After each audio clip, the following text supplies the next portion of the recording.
Fala meus amigos, tudo bem com vocês? Eu sou o engenheiro Antônio Cortes e esse é o canal Engenharia do Agro.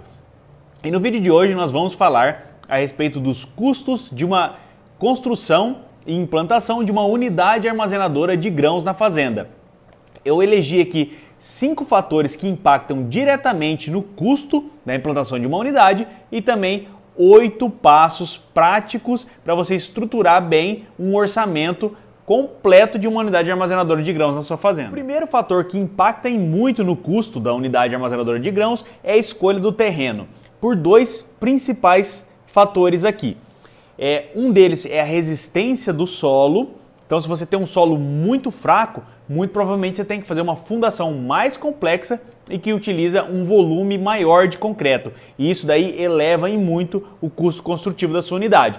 E também a topografia do terreno. Então, se você tem um terreno que tem uma topografia muito acidentada, de repente você tem que fazer muita movimentação de terra, isso aí aumenta também bastante o custo da sua unidade. Ou se você tem uma topografia muito rebaixada, você precisa subir bastante o nível, fazer um aterro, isso aí também vai gerar um custo maior na sua unidade. Então isso aí, quanto mais plano puder ser o seu terreno, melhor. Claro que sempre tem que ter uma certa declividade para você não formar empoçamentos nos pátios de entrada e saída dos seus caminhões durante a operação da sua unidade. O segundo fator que impacta diretamente no custo é a configuração geral da unidade. Então eu posso optar por uma unidade, por exemplo, eu quero uma unidade para 500 mil sacas de soja. Eu posso optar por uma unidade com 10 silos de 50 mil sacas, por exemplo, ou 5 silos de 100 mil sacas, ou um armazém com fundo CMV. Essas 3 soluções vão gerar custos diferentes, com certeza. Na hora de você orçar a unidade, você tem que entender qual que vai dar o melhor benefício para você operacionalmente no futuro. Então, às vezes você precisa ter diferentes tipos de produtos em volumes maiores, em volumes menores armazenados, daí você vai ter vários silos pequenos. Isso aí provavelmente vai ser mais caro do que você ter menos silos com um volume maior cada um, só que daí você vai ter menor segregação de produtos na sua unidade. E é a mesma coisa para se você for construir um armazém com fundo CMV, por exemplo, você só tem um produto lá guardado, mas às vezes você armazena só um tipo de soja, você colhe toda a soja, quer armazenar ali, você colhe todo o milho, você quer armazenar ali, e aí de repente um armazém pode diminuir os custos construtivos para você e ser melhor negócio futuramente. O terceiro fator que impacta muito nos custos é a marca do equipamento que você vai escolher. Então tem diferentes fabricantes e fornecedores de equipamentos no mercado com diferentes preços também. Isso aí vai muito da região onde você está. Então, muitas vezes existe um fornecedor, um fabricante de equipamentos, de silos, pré-limpeza, elevadores, correias transportadoras, que tem uma maior tradição na sua região. Então, às vezes, tem uma equipe de vendas que tem capacidade de fazer melhores negócios. Às vezes, tem até um canal de entrega de equipamentos muito mais fácil e aí consegue fazer uma negociação melhor. E também conta muito o pós-venda dessas empresas. Quando você estiver implantando essa unidade, construindo ela e depois, na hora de dar manutenção, você ter uma empresa que tem tradição de atender a sua região, vai te dar uma redução de custos muito maior na hora de fazer qualquer tipo de manutenção. Então procure sempre aquela empresa, aquele fornecedor que tenha bastante experiência na sua região. Isso aí impacta diretamente no custo da sua unidade. O quarto fator seria soluções técnicas. O que eu quero dizer com isso? Diferentes fornecedores vão te dar diferentes soluções técnicas. Então, às vezes, um propõe numa mesma unidade mais correias transportadoras, o outro propõe menos, de repente um elevador maior, um elevador menor, depende da proximidade dos equipamentos, daí do ângulo de descida do grão. Às vezes um fornecedor pode te oferecer, por exemplo, uma máquina de 240 toneladas hora de processamento, uma pré-limpeza, enquanto o outro fornece duas de 120. Uma pode ter um custo e duas pode ter um custo totalmente diferente. Então, máquinas maiores vão fazer diferença na sua unidade. Lógico que isso aí tudo dentro do planejamento que te atenda. Então, muitas vezes você precisa de um fluxo muito grande de equipamentos, às vezes você não quer ficar na mão, quer ter mais de um equipamento, então isso daí impacta muito no seu custo e você tem que discutir com o fornecedor. Isso aí também gera um impacto na construção civil. Então, às vezes você tem poços mais profundos, às vezes você tem túneis na unidade, às vezes tem soluções que excluem o túnel, mas aí tem uma base de silo um pouco mais complexa de ser executada.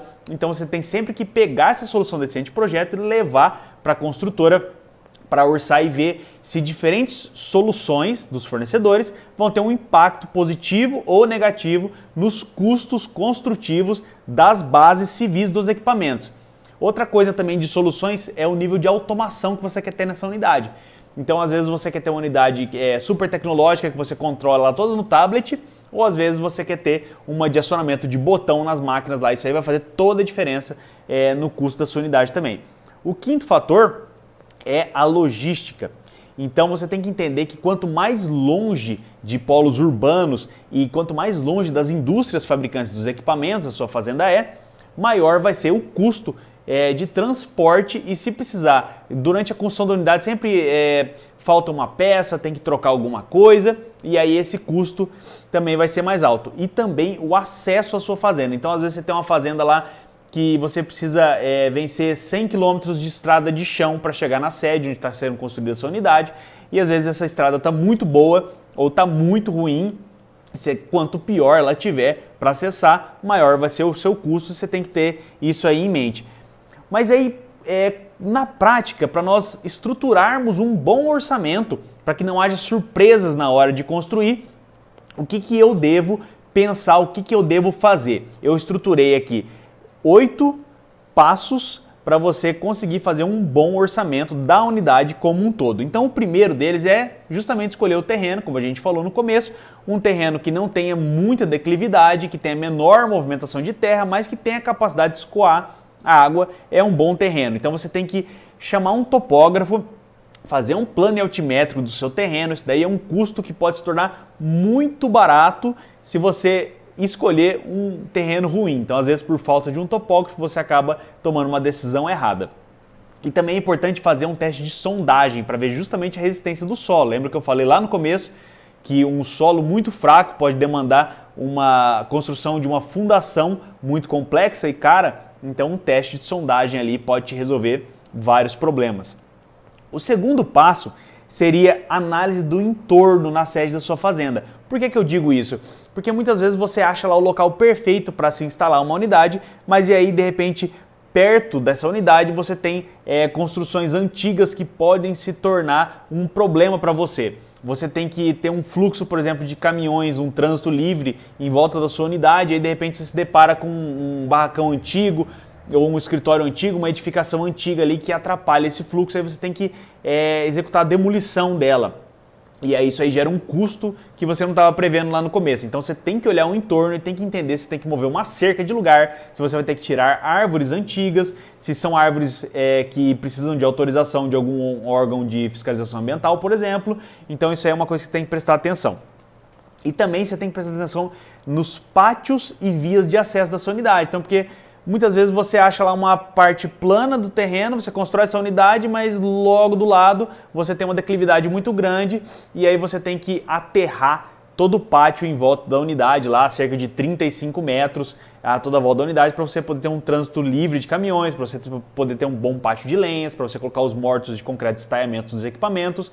E aí você acaba tendo escolhido um terreno muito plano, beleza, bacana para os silos, e aí de repente os seus pátios ficam com um problema e aí você acaba gerando um custo adicional de terraplenagem que pode ser muito caro. O terceiro passo seria escolher o fornecedor de equipamentos. Então você tem que escolher muito bem o fornecedor. Então você vai naquele fornecedor de equipamentos que fornece na sua região e discute com ele as soluções construtivas. Você vai falar para ele o que você precisa, qual que é a sua janela de colheita, qual que é o volume seu de colheita diário, quantos 1000 sacos você precisa armazenar nessa unidade, aí o que você pretende, e aí ele vai começar a lançar soluções construtivas através de um anteprojeto. Ele vai fazer lá o primeiro projeto de equipamentos. Um armazém aqui com a pré-limpeza, um silo pulmão, secador, elevadores, correias transportadoras, o silo armazenador, a expedição.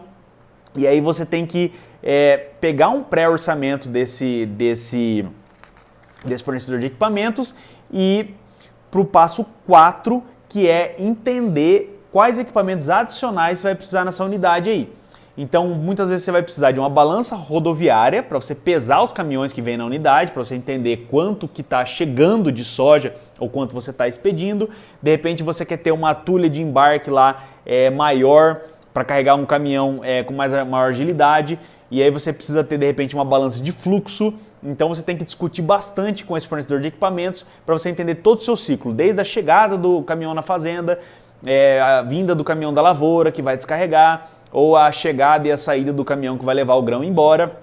E o que você precisa de equipamentos adicionais para essa unidade aí. O passo 5 é você fazer orçamento da montagem dos equipamentos. Isso aí pode ter um impacto muito grande no seu orçamento. Então, veio o fornecedor lá com o anteprojeto, você viu lá quantos milhões você vai precisar para comprar os equipamentos e agora você tem que fazer o orçamento preferencialmente com um montador que seja homologado desse fornecedor, para que você não tenha problemas de garantia, e você faz um orçamento da montagem. E aí você tem que prestar bastante atenção, porque muitas vezes equipamentos especiais precisam ser utilizados durante essa montagem, como por exemplo guindastes.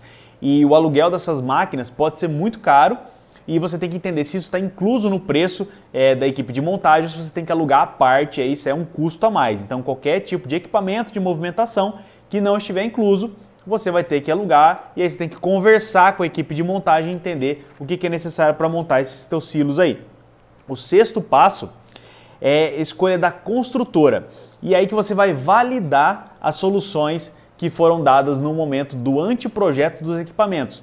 Porque muitas vezes um fornecedor de equipamento veio com uma solução ótima para redução de custos de equipamentos, mas isso aí de repente gera um custo mais alto na construção civil e acaba ficando elas por elas, ou muitas vezes também o fornecedor de equipamentos vem com uma boa solução que de repente vai aumentar o seu custo da civil, só que daí operacionalmente no futuro isso aí vai isentar você de vários custos ou problemas trabalhistas. Isso é um exemplo, por exemplo, da retirada de túneis das unidades. Então um túnel gera uma situação de trabalho num espaço confinado. Isso aí pode gerar problemas trabalhistas, pode gerar um risco no trabalho do dia a dia e também tira a agilidade da sua operação.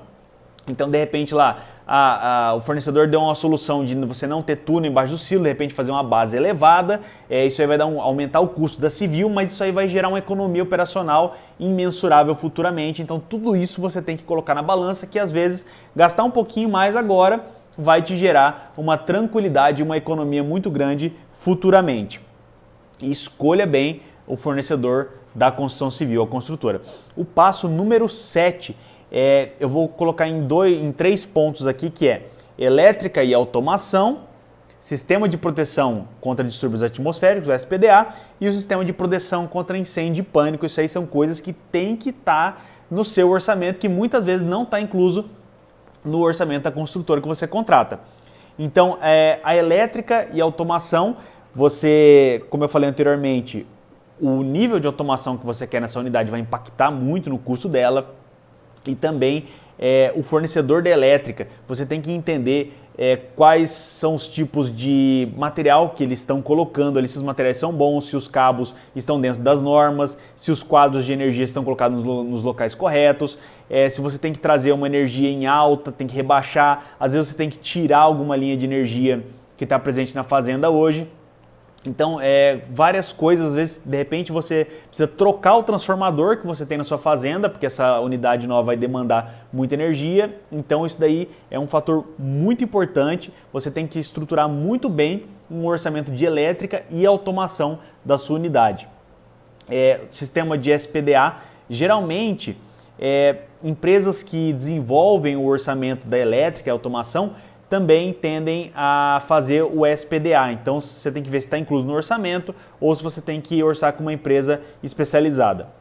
E o sistema de proteção contra incêndio e pânico, isso aí pode pesar muito no orçamento da sua unidade e pode te pegar de surpresa lá no final, quando você descobrir que você tem que ter o laudo de vistoria do bombeiro lá, e aí você tem que fazer de repente um reservatório grande na sua fazenda, com um sistema de motobomba para abastecer um hidrante, que vai ficar lá no prédio das suas moegas, por exemplo.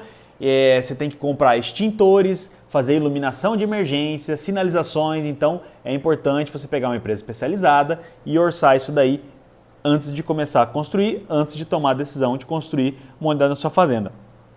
E o passo 8 seria verificações adicionais. O que eu quero dizer com isso? Muitas vezes, depois dessa bateria toda de orçamentos que você fez, algumas coisas ficam de fora. Como, por exemplo, tem a vedação dos poços dos elevadores, tanto no piso quanto no teto. Então, você tem lá um poço de elevador, com 1 ou 2 elevadores dentro, por exemplo, de grãos, e aí você tem as tubulações que descem ali, e aí você tem que ter uma grade de proteção, geralmente de chapa expandida ou de chapa cega, em cima para que você não corra perigo dos trabalhadores caírem ali dentro. E aí, às vezes, isso aí não está orçado na construção civil, porque é um trabalho feito ao final da instalação dos equipamentos da unidade, muitas vezes não está incluso nos equipamentos, então ninguém incluiu isso aí no orçamento.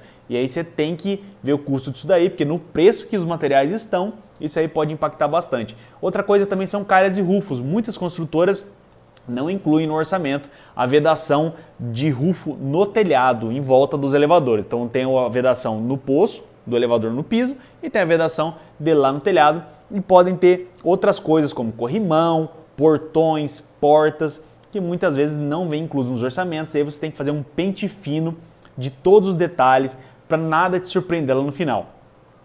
E eu quero deixar para vocês aqui também, pessoal, a minha opinião, que vale sempre a pena armazenar grãos na sua fazenda, visto que o preço que você negocia um grão na entre-safra, quando tem menor disponibilidade de produto, é bem mais interessante do que na hora da colheita, e uma unidade armazenadora ela pode te dar uma flexibilidade ali para você poder armazenar, negociar da maneira como você achar melhor o seu produto. Então, o vídeo de hoje foi esse daí. Se você gostou, não esquece de deixar o seu like e se inscrever no nosso canal. Um forte abraço e até a próxima.